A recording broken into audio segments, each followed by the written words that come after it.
Hi, Mackenzie. Thank you so much for coming on. How are you? I'm doing great. How are you today? I'm doing great. Thank you for asking. Mhm. I'm so excited to chat with you. I feel like your time was cut so short. So Ooh. this interview can do you justice and we could get a little bit more out of you and kind of talk about your experience. So my first question for you is what is your knowledge of the Trader franchise? Were you a super fan? Were you a fan of the show? Did you not know much about it? Yes, I guess you could say I was a super fan. I mean, I watched all of the Canada seasons, all the US seasons, little bit of New Zealand. I think I saw like maybe one season of the UK. I definitely want to watch all of the seasons. So I've definitely been a fan. Me and my mom have watched, both all of Canada and US. So getting to tell her also, like, Mom, remember when I auditioned for the Traitors 5 months ago? Yeah, like that's happening. So to see her reaction too and like how excited she was, like that also meant so much to me. Um, but yeah, I definitely had knowledge of the Traitors. So knowing some info of what happened on previous seasons, what strategies, I guess you could say, people decided to use going into the game, seeing a little bit how they played off. I definitely had a little bit of that in the back of my head. And then going into this season of the Traitors, wanting to be one of the first faithfuls on the Canadian Trader show to win it. That was kind of like my goal. So, what made you apply to audition? What appealed to you? Because it's one thing to watch, it's another to be a part of it. Yeah, I think when that open casting call got sent out, I saw it on my Facebook because I follow all the traders pages on social media. And I was just going through like a big transition period in my life. And I was kind of just like, I looked at my friends, I'm like, should I do this? Like, should I do this? And they're like, 100%. Like, all my friends have been telling me for so long, they're like, you were made for the TV, blah, blah, blah, really trying to push me to do it. So I think if I didn't have that push from my friends also, I maybe wouldn't have been so uh gung-ho on applying, I guess. And then yeah, I was just like, you know what? I'm ready for something new and exciting in my life as I'm going through this like period. And if I don't make it, I don't make it, you know what I mean? But there was never really a thought that I was going to make it. Like it was just kind of like, oh, let's just put myself out there and like see what happens. And then next thing you know, I'm getting the call of we'd like to have you on season 3. And I'm just it was I just couldn't believe it, honestly. But I wouldn't change it for a thing, even as we know what the outcome is. I still wouldn't change it. It was so fun and so cool to be a part of. Well, you kind of mentioned it a little bit in earlier, but you said that you wanted to be a faithful. Why be a faithful? Why was that something that you wanted to do in the game, literally called the Traitors? I'm so curious. Yeah, I think I wanted to kind of like be a part of the history of being like the first faithfuls on the Canadian season to win the Traitors. It's like being a faithful is also so much harder in a way. Like I guess you could say being a traitor is hard and being a faithful is hard. Like they both have their strengths and weaknesses. Being a faithful is hard because you do have like less control of your game for sure. Um, even in other seasons, like you could come in with so much strategy, but I feel like a lot of it is luck of just like how the cards fall. Um, and for me, like I'm not really like devious and I don't lie in my regular life. I don't like lying. So just kind of the weight of being a traitor and having to constantly lie. And it's my first time doing a show or like reality TV. So I was, I'm a little bit of an anxious person too. So I'm just like, can I carry that weight? I don't know. Um, but honestly, after getting into the show and finally meeting everyone and like just kind of like being able to see the ground level of what is going to go on here as that kind of went on, I was like, okay, maybe I could have carried the weight of being a traitor. Also, as we know, this season Corinne pulled that little trick on us, like our shoulders got touched and I'm like, okay, what's happening? Like I said, we talked about this, like I wanted to be a faithful, my shoulder's being touched, I'm freaking out, like, okay, I'm like trying to tell myself, okay, we're a traitor, we're a traitor. I guess that's the plan. Get it together. We could do this. Like, pretty much trying to like gaslight myself into this is going to be okay. Meanwhile, I'm low key having a panic attack. I had to sit on my hands because, like, if I put my hands up, they were shaking. Like, I I was really trying to lean into being a traitor. And then, we take our blindfolds off. I wasn't even looking at anybody else's faces because I was just trying so hard for me to play it cool. So I was like, and then obviously Corinne gives us the twist. If you've been touched, you're faithful. And even after that, I was still like, I'm like, I can't even think about what happened because like I'm trying to internally still calm down. Um, but yeah, like I said, like I was fully ready to be a faithful, but then I was fully ready to carry the weight of being a traitor. So I think if I had my time back, now knowing what I know, uh, being in a setting like this, I think that I 100% could be a traitor. Next time, if there ever is a next time, I always said, I'm like, if you ever want to do like an all-star cast of, people that were on, but, were voted out too early or whatever, whatever, I I would totally pick up the phone and I would be there and hopefully I would have some redemption. What were your impressions of the cast, right? Like walking in that first day and coming to Oh, your cars. Who stood out to you? well, that's the thing. Like, it was an Open Canada casting call. So I was like, okay, it's a season of regular people. Like, I'm like, we're all getting off the couch and being like, I think I could play that game. Like, let's do this. And then I walk in, I'm one of the last cars also to enter like the manor. So I walk in and there's, 19 faces looking at me. I'm like a little bit, feeling a little bit stressed because I'm like, oh my God, it's happening. I'm feeling a little bit overwhelmed. There were so many people in that first room when I walked in. So I'm like, okay, hi, hi, and I just kind of was like, okay, I'm just gonna sneak away to like the back bar. Maybe there's less people there, like I can kind of find my footing. And then I walk in and like one of the first people I see is like Dom, and I'm like, okay.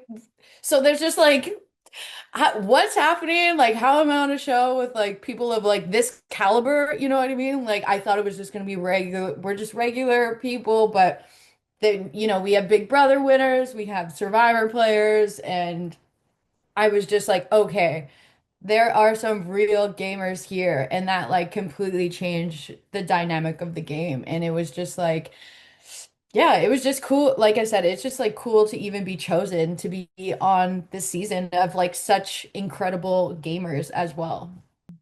Did you recognize anyone who had been on past shows? I know you mentioned Dom, but did you know about Dom's like Netflix career, I'll say, or did you know about the iconic drag race contestants or even the Big Brother players? Like what was your knowledge of those people? I would say the only person I really recognized was Dom because like I have watched them all. Like I love I I have to admit though, like I wasn't too aware of some of the Big Brother or Survivor players, but I was able to recognize, their level of like who they were. I don't want to say like status, but I guess you could say like status. Like I know Big Brother, I know kind of how it's played, I know Survivor, but I'm not as familiar like with the seasons. I'm a huge The Challenge fan. I am a huge Challenge fan, so there's that.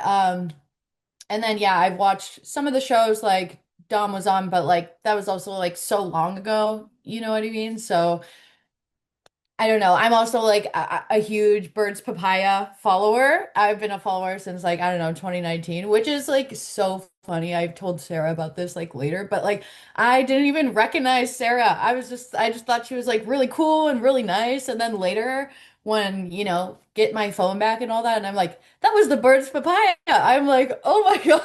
I couldn't believe that like, there was just so much going on. It just like didn't register to me. So that was also, kind of funny after realizing that.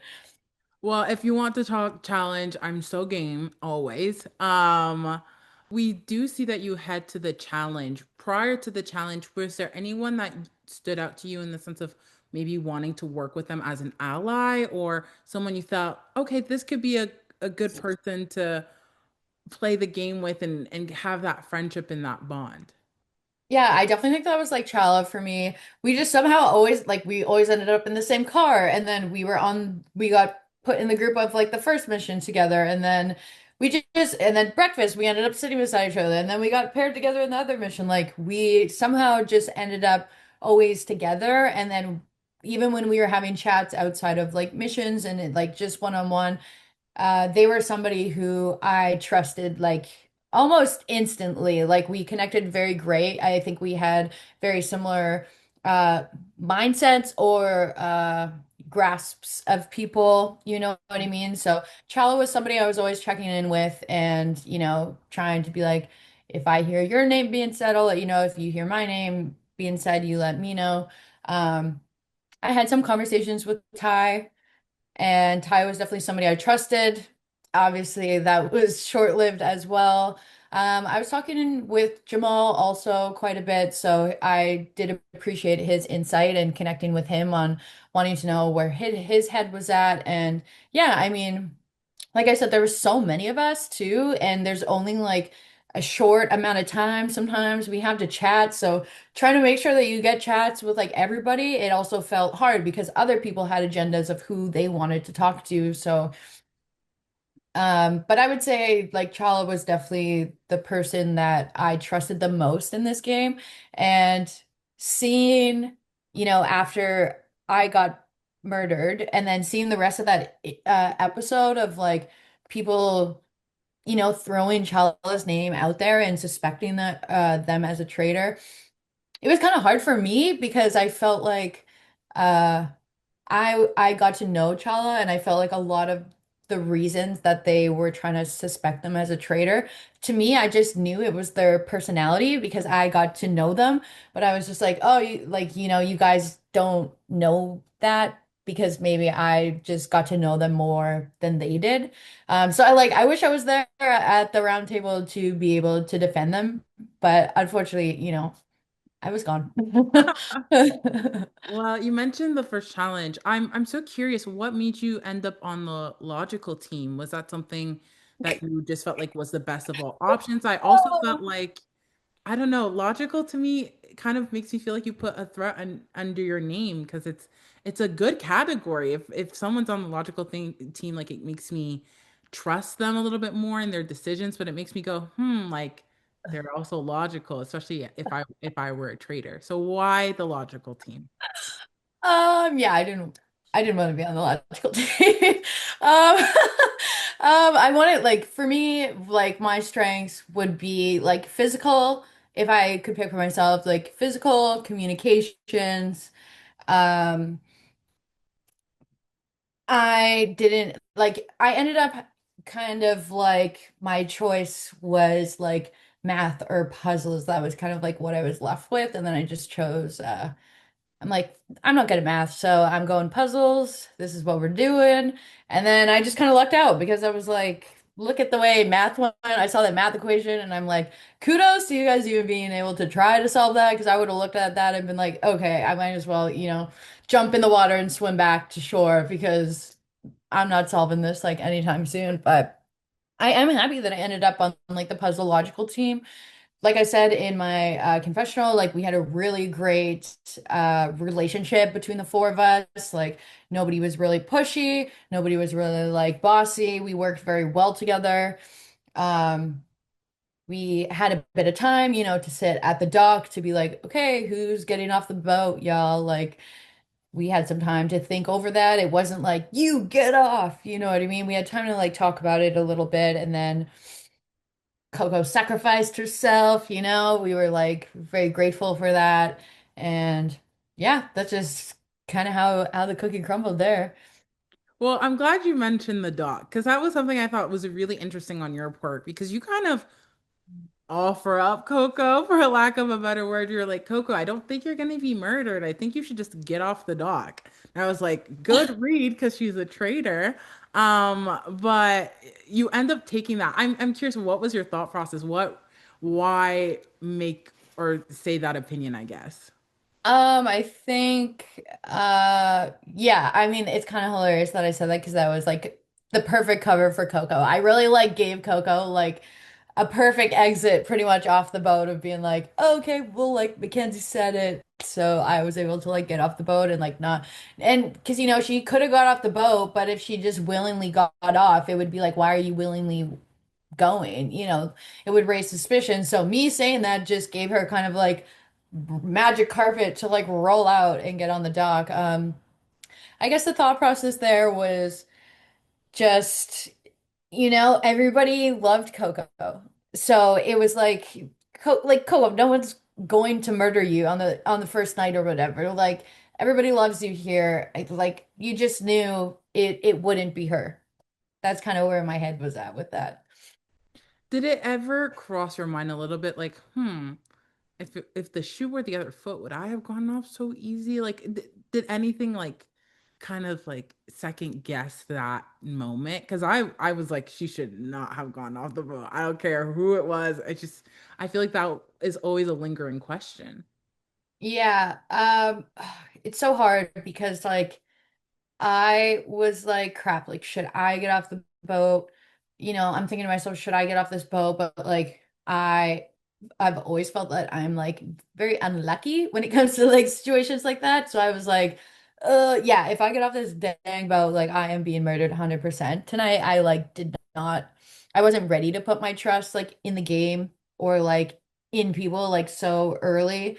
Um, so yeah, like if I was in Coco's shoes, would I have done that? Oh, I really like don't know because you also don't want to put like too much attention on yourself like that early in the game as well. But like I think that's just like the special thing about Coco is that she can do that and get away with it. You know what I mean? Like just part of her personality that no one really would like suspect it, if that makes any sense. Well, you ended up being safe for the night, which is great. Thanks to Coco's sacrifice.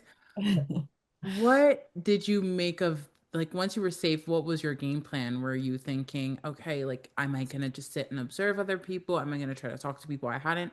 What were you thinking? Because you kind of had a free night for lack of a better word.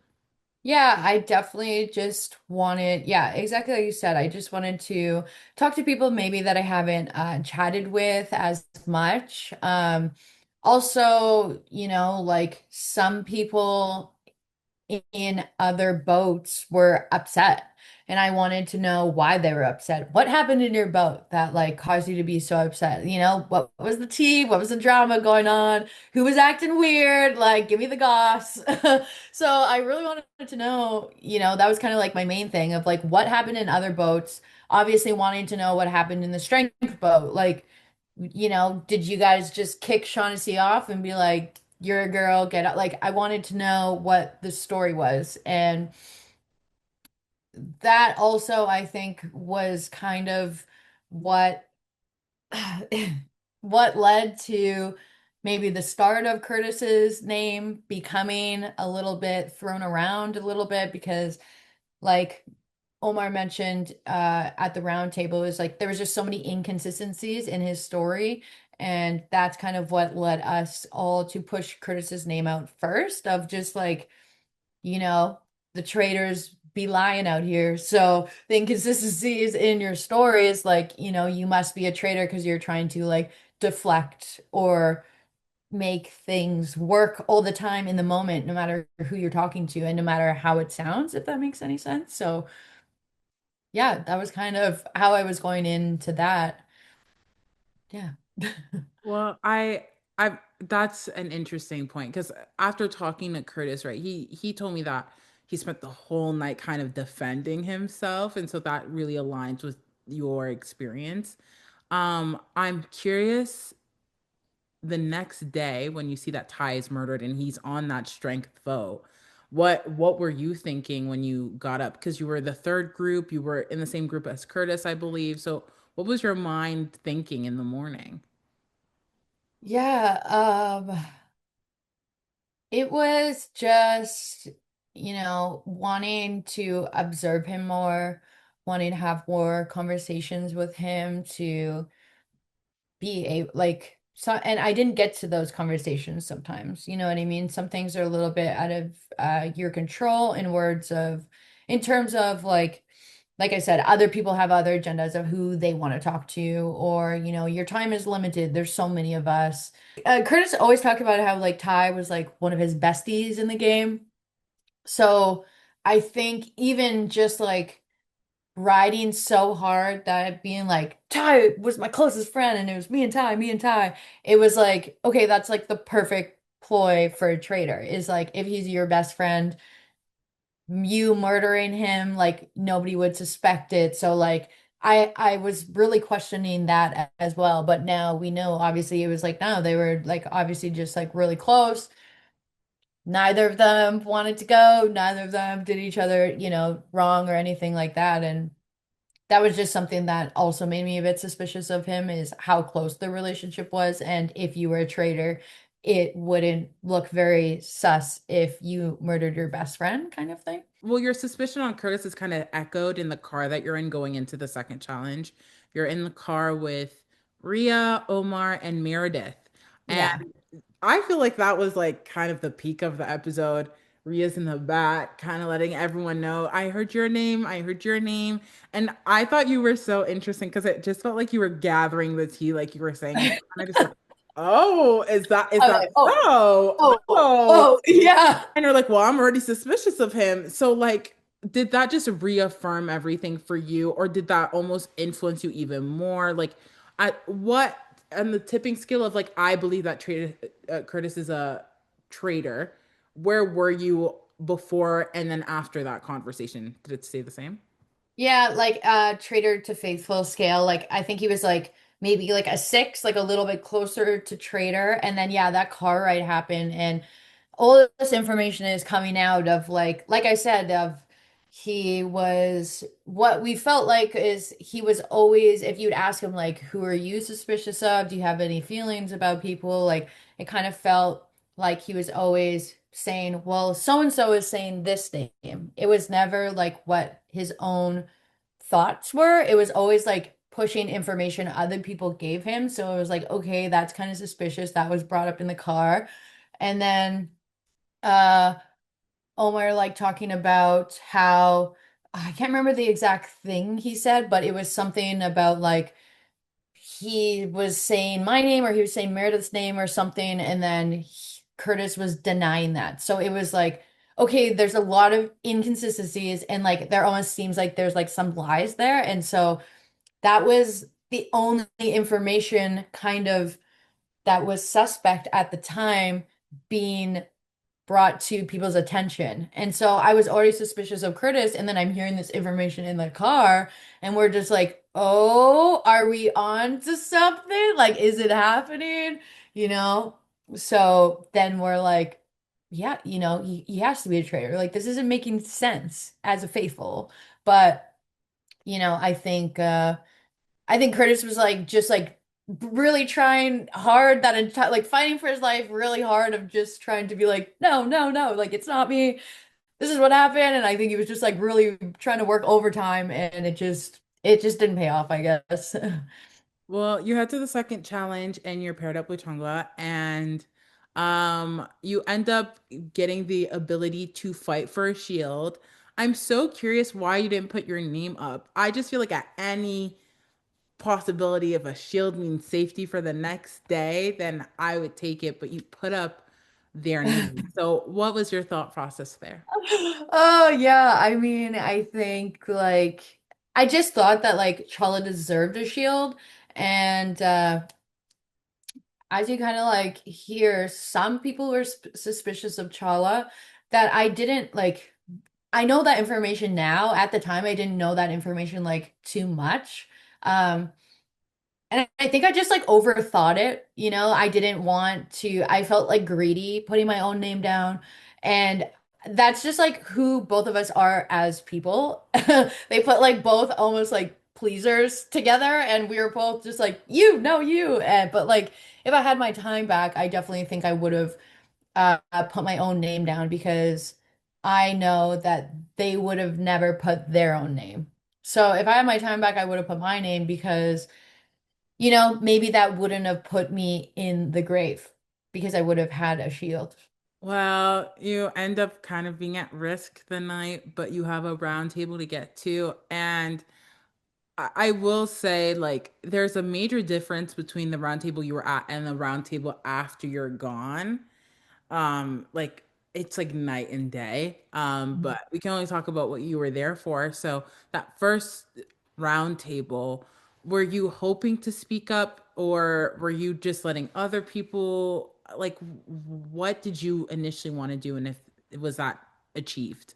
It's the first round table is so hard. You don't have a lot to go off of. And I what I thought was Omar was the one speaking up for because we had that car ride. We were all kind of thinking the same thing. That was the direction that we were going. We decided, we're probably gonna vote Curtis's name. So when Omar started the round table, I was basically like that was our group speaking. Like he kind of like spoke like for our group, so I didn't say much. But if I had my time back, like I probably would have spoke up and said, like when I came into this round table, I was like fully suspect that you were a traitor. And after all this information that's laid out, like I honestly don't know anymore if I fully believe that. But I also like we had no other information to go off of. And, even Hollywood speaking up and saying, I don't think Curtis is a traitor. Like, is there any more information to be brought up?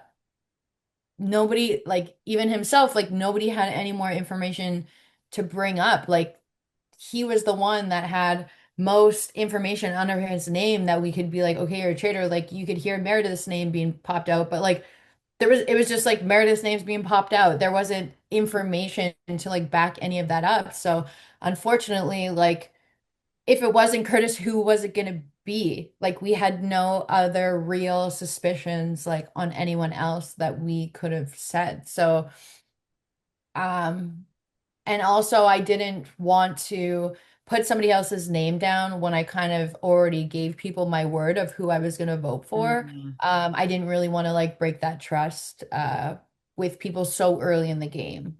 I didn't want to be like the rogue voter. And I feel like that's like the challenge person in me of like I said I was going to vote for this person, so I'm going to vote for them. But yeah, that it's just unfortunate the way Curtis went as well. You hadn't heard Dom's name because I know that that was another person kind of being floated around. Was that never on your radar or was it what was that? No, I think somebody like I heard Dom's name maybe like once, and like to me, I just never suspected Dom as a traitor personally. But I like that was just like an inkling, like I didn't really have information to back that up. It was just like he just wasn't giving me traitor vibes. Well, the night happens. I'm so curious of watching what it feels like to watch that conclave chat. Because like you know what's coming as someone who experienced it, you know your time's coming up. As viewers, it's like, okay, we don't really know what's gonna happen, who's gonna be in danger. What was that like watching pretty much them dig up the grave that you stood in for the next day?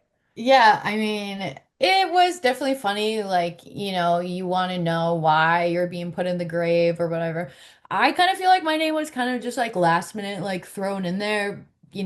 Coco makes a joke of like the boring people. I mean, my name wasn't one of the top names that came to mind. So there's that. But like I said, there's so many people that you're like trying to talk to. So, like, being labeled as quiet, it's like kind of ironic for me because like nobody in my life, none of my friends or my family would label me as quiet. So like it's kind of funny that I got that label here between these three traders.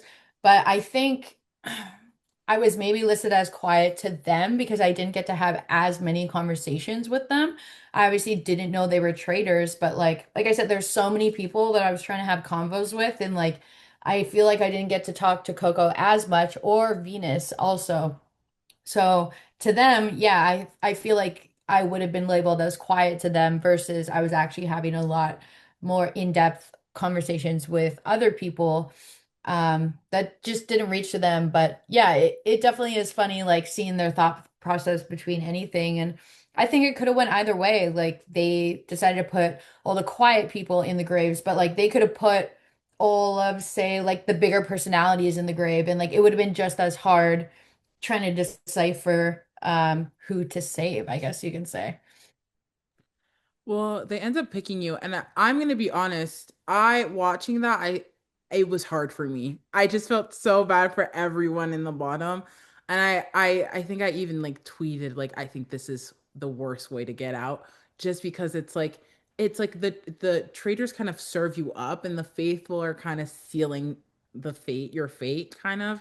So, what was that experience like? Because I'm imagining that challenge isn't like a 5 minute segment like it is on the show. It's probably way longer. Yeah, I think it's interesting because like you say the traitors, put us up, but the faithfuls are the one to save. But like the traitors are in the challenge too. Mm, So as much as we're like it's up to the faithfuls to pick, like the traitors definitely had a choice in who they wanted to keep around as well, because I think it's seen that only Venus out of the traitors puts a rung down my chute for my ladder. And, you can kind of see in the episode that they're wanting to keep Thompson around a little bit for like a little bit longer to like use him as a shield. So I don't think, it was smarter for them to keep Thompson over me because they kind of had him under the wing and they could use him as a pawn more. Me, I don't think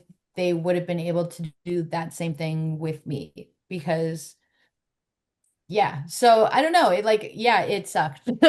It definitely sucked, but like, what can you do? Like, this is the game that I signed up for. Um, that's just someone had to go and it just like had to be me. I don't think there was like any malicious intent behind it between everyone. I had the furthest grave away from like where everything was happening. In a way, I think it was just like the hills they had to climb and like where they had to go get the rungs from, like it was like a very like physical challenge. So I'm just like, I just think people just didn't want to run as far to my grave. They would rather just get the people that were like closest, and you can kind of hear them mention that when the challenge is going on of like, let's like get the closest people first. So uh, I just think that's just the way it went. But when I was in my grave and I wasn't getting rungs, like I was just like, oh crap, like I think they think that I'm a traitor. So you can hear me kind of yelling and being like, guys, I'm a faithful, like help me, like I'm a faithful, guys, I'm a faithful. But like, I don't know how, what's to say they're gonna believe me at that point, because I felt like I was seen as a faithful on there, but you kind of hear people speak up of being like even Jericho, like maybe he's a sneaky traitor. And so, you could perceive these people as like, yeah, I really think they're like faithfuls, but take Netta, for example, like she was a quiet one that like made it to the end. So, you know, who's to say they didn't trust that I was truly a faithful also? mm. Well, you end up not being safe, and it's unfortunate. You learned anything from this experience in particular that you carry with you today? Yeah, I mean, it's just like it was such a cool experience. I think I think it has really just like I feel like I'm just ready. I'm ready to see what else is maybe out there in terms of shows. You know what I mean? I feel like I got the taste for the game, got Mm, the taste of, like I'm a very competitive person as well. So like I want to win. Like I want to do it again and I want to win. Like give me another shot. I want to do it all again. Um, we have a really like tight-knit cast as well. We're very much like friends or consider each other like family, like outside of the game, traitorous behavior aside. So I think just even like walking away with the Traitors family, it feels like a lifetime thing. And that's one of the most things I'm definitely grateful for leaving this experience is just meeting all these cool people. mm. I well, your thoughts on Curtis being a traitor aside, did you have any suspicion of the traitors Kevin, Coco, or Venus, or were you just surprised to see it after the first two episodes? Yeah, I did a lot of thinking when I was by myself in my room at night. But like Venus was definitely on my radar. I felt like the first breakfast when she came in after that whole pick between her and Ty's situation, I kind of just felt like her energy was like very nervous. But once again, I'm like, okay, we're all kind of nervous. We're all still trying to get settled. I didn't want to raise a flag at something. I wanted more evidence, basically. But she was somebody I had written down because in my head, I was like, it has to be a strong woman. Like there Mm, has to be at least like one, in my opinion, like strong woman in there. Um, I didn't think it was Meredith. I didn't think it was like Shaughnessy. So I was really leaning towards Venus, but that wasn't something I really brought up with a lot of people because there was other names kind of being floated around. And at that point of the game, I wasn't sure if I wanted to be Mackenzie's really thrown out this name. You know what I mean? Like I wasn't really sure where I wanted to take my strategy at that point of like be somebody that was like really loud and throwing out names. There was a lot of time that I just like wanted to listen as well. You can learn a lot by listening. So I was kind of like taking that path a little bit, but Venus was definitely on my list. I feel like I didn't get to talk to Coco as much as the game went on. We had a bit of chats at the beginning, so I wanted to definitely circle back and talk to Coco and get maybe a better read on what's going on with her right now.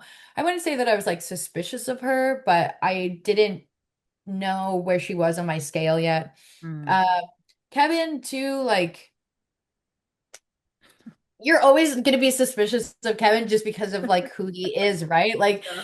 he's always going to be a suspicious person, but like he wasn't somebody we were like gunning for right away. If I had my time back, and like that's the thing, the game's so fast, sometimes you don't even get to think. You're like, I don't even know, everything's just moving so fast, but like now that I have time to sit and think, like if I had my time back, I think the smartest thing would have been to just get all the reality, like pre-reality people out because odds are one or two of them are going to be traitors. Like that's what's going to make this show.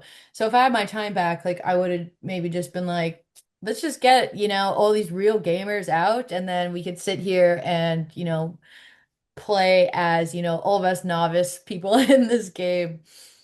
That That's an interesting take. I feel like every time that we see the season of Traders Canada, I'm like, it's a reality star every time, and I'm always curious why no one kind of mentions it. But I guess like in that moment, you're also just trying to like live in the now and live in the present. So Yeah, yeah. totally fair take. Now, I've been asking everyone this before I end the interview, but I'm ask them, are people team traders or team faithful going into the rest of the season? So who are you rooting for?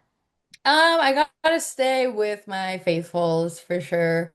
Like I said, I would really love to see some faithfuls. That was my headspace going into this game, wanting the first cast of faithfuls to win the Canada season. So I'm gonna stay with the faithfuls. I'm definitely riding for them. And I'm excited to see the rest of this season. Okay, well, thank you so much for chatting with me. I appreciate it. Where can people follow you or keep up with you? Yeah, I mean, I'm on Instagram at Mackenzie Heck. I'm on TikTok at mkens. That's really it. Those are kind of like my main platforms. But thank you so much for having me today. It was so great to talk to you. And like I said, if you ever want to talk challenge, let me know. I'm all about it. But yeah, it was a great time today. Thank you so much. Thank you.